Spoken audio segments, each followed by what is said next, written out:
congregação, mandado, como tem a congregação religiosa das freiras, existe também dos padres. Então, os franciscanos, eles são muito famosos. Não, a maioria deles, claro, todos vieram da Europa para cá, a maioria desses antigos, eles não eram brasileiros, então hoje a gente já tem, né? Mas eles pacificamente não. Mas eles vinham no intuito de pregar. Você veja que é uma perfeição.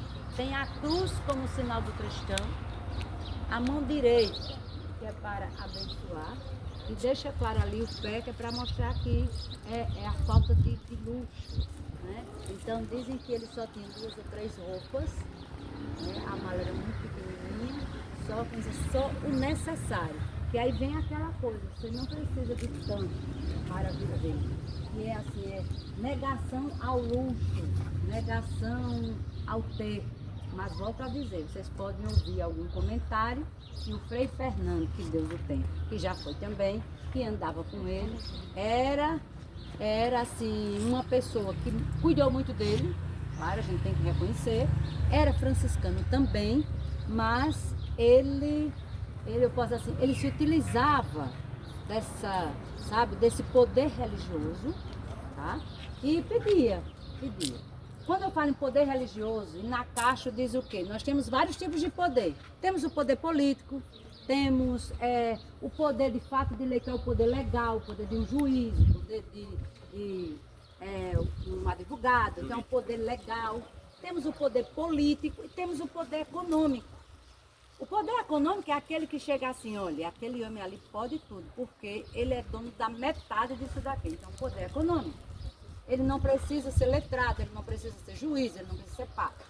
O outro poder é o poder político, diz assim, ali vem o governador, vem o prefeito, vem o presidente, vem o deputado, é um poder político, que é um poder momentâneo.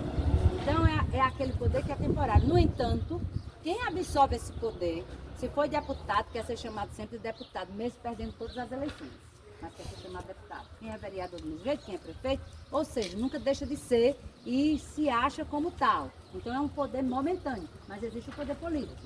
E aí a gente vê o poder religioso. O poder religioso, principalmente da Igreja Católica, os mais poderosos da Igreja Católica e da Evangélica, porque são os que têm mais. A gente não vê muito com o pai de santo, né, com um pai de um terreiro, uma mãe de santo. No entanto, para aquele grupo, o grupo que... Explicando. João Maiara, o grupo que detém esse poder e fazem parte do grupo religioso de matriz africana, ou do grupo religioso do candomblé, da umbanda, que não é umbanda, não é de matriz africana, tá? Cuidado quando forem dizer por aí afora. Então, eles também veem aquela pessoa que é dona do terreiro, ou aquela pessoa que é o coordenador do centro espírita, como seu representante, como tal. E ali para eles é o poder, tá? E aí vem o outro poder religioso. É diferente do poder do Papa, do poder de um pastor, porque como nós temos um número de pessoas bem maior, o Brasil ainda existe um número maior de católicos. No entanto, na época do Brasil Colônia, na época do Brasil Império, o Brasil era da Igreja Católica. Apesar de os indígenas terem a sua religião, os negros terem a sua religião, mas não podiam dizer. Então, era como se não existisse outro, e aí vem aquela palavra. A Igreja Católica era hegemônica. O nome desse movimento de Frei Damião é o mesmo movimento de Padre Cícero, messiânico, messianismo. Por quê? Ele não diz que é representante, mas as pessoas veem como uma pessoa que é enviada de Deus. Então, todo movimento popular, religioso, que tem um líder, e aquele líder, as pessoas olham para ele como se fosse alguém que é enviado de Deus, e ele prega, então aí é chamado de movimento messiânico. É um movimento popular, ou seja, é um movimento feito pelo povo, porque é o povo que diz, não foi o Papa que disse, não foi o pastor que disse, não foi o pároco dessa igreja que disse. É o povo que começou a dizer que ele era santo. É o povo que começou a dizer que ele fez milagres. E aí começou a dizer, olha, curou a minha mãe, curou minha tia, curou não sei quem, benzeu fulano, fez isso, fez isso. Então, são essas pessoas que começam a fazer o grande grupo social. Vocês vejam que, e aí o turismo religioso. Aqui, na época que dizer a festa dele, a gente não teria condição de estar aqui. Porque tudo isso aqui fica repleto. Isso aqui acontece aqui missa. E em volta, ônibus e ônibus, são quilômetros de ônibus. Eu vi uma vez um rapaz que me disse que já tem 150 ônibus. Então, vocês multiplicam 150 vezes, vamos imaginar 30, 40 pessoas, fora os carros, fora as vans, é muita coisa para um lugar desses. Então, qual é o interesse? O interesse dos gestores é ter um lugar desse sim, porque esse lugar vai receber pessoas, eu posso colocar um restaurante e não só no dia do nascimento ou no dia da morte, eu provocar um outro movimento religioso, porque sabe que o povo vem. Aqui embaixo tem como se fosse um sítio, tá? E tem casa de oração, tem a fonte, e aí o povo vai lá, coloca água. Aí diz que aquela água é santa, vem aqui. É a fé, é a fé. Se você for perguntar a um evangélico, aí vem como Francisco disse. Para um evangélico, isso aqui, meu Deus, é muito duro, gasta, isso. Se for para alguém do candomblé, mesmo ele não sendo católico, mas ele vai entender porque no candomblé também tem imagens.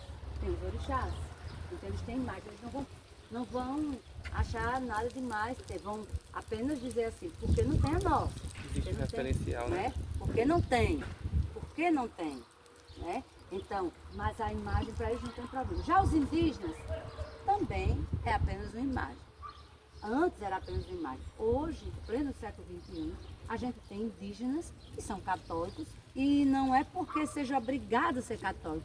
Eles optaram em ser católicos, optaram em batizar seus filhos na igreja católica, colocar o nome dos seus filhos, nomes comuns, mas principalmente no Brasil colônia, no Brasil império, antes da República, a gente não podia, o indígena, ele não podia dizer que ele ia, por exemplo, o ritual de Curicuri, podia, tinha como.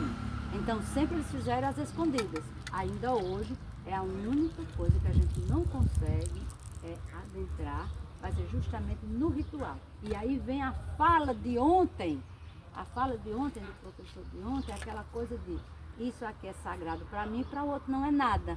Alguns elementos, para os indígenas existem alguns elementos, que mesmo que eu seja uma curiosa, eu sou pesquisadora, sou apenas uma curiosa do grupo indígena, a gente tem um livro, a gente passou 2 anos indo lá para a aldeia com o Adelso para escrever um livro sobre o Tucurucariri, da Cafurna, mas mesmo assim a gente sabe que nada sabe, tem a certeza disso, porque é uma civilização, uma história.